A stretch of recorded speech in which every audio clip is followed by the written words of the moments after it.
আসলে দেখুন কাঁঠাল পেরে এদিকে কিন্তু একদম স্তূপ করছে বাগানের ভিতরে। দেখুন শুধু কাঁঠাল আর কাঁঠাল। দেখুন যেদিকে চোখ যায় শুধু কাঁঠাল, গাছেও কাঁঠাল, মাটিতেও কাঁঠাল। এই দেখুন ওই যে কাঁঠাল, ওই যে পাকা কাঁঠাল। মানে গাজীপুরে কাঁঠালের জন্য বিখ্যাত। কিন্তু একটা কাঁঠাল কত বড়, এটা আমি উঁচু করে পারবো না, আমার মতো দুজন লাগবে মানে এটা উঁচু করতে। দেখুন জীবনও সম্ভব না, বিশাল বড় কাঁঠাল এটা। ওইটাও কিন্তু বড়। ওই দেখুন গাছে কাঁঠাল, তার মানে প্রচুর কাঁঠাল ওই পাশে। দর্শক দেখুন এই পাশে কিন্তু প্রচুর পরিমাণে কাঁঠাল, শুধু আপনার চোখে শুধু কাঁঠালই বাজবে। দেখুন গাছ ভর্তি কাঁঠাল। মানে এখানে এসে আমি কাঁঠাল দেখতে দেখতে আমার চোখ একেবারে জুড়িয়ে গেছে। দেখুন কি পরিমাণ কাঁঠাল এখানে আছে। এই গাছটা দেখুন, মানে এত পরিমাণ কাঁঠাল। আমাদের বাড়িতে প্রায় 20টা কাঁঠাল গাছ আছে।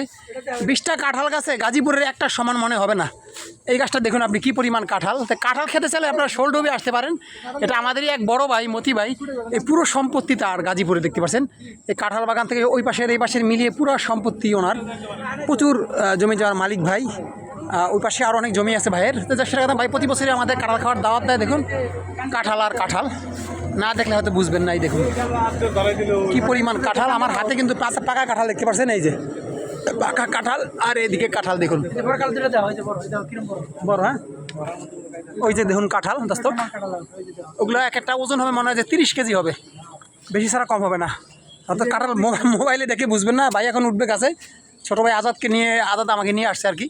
ভাই আমাদেরকে ফোন দিছিল। দেখুন অসংখ্য পরিমাণ কাঁঠাল দেখে আমার মনটা জুড়িয়ে গেল।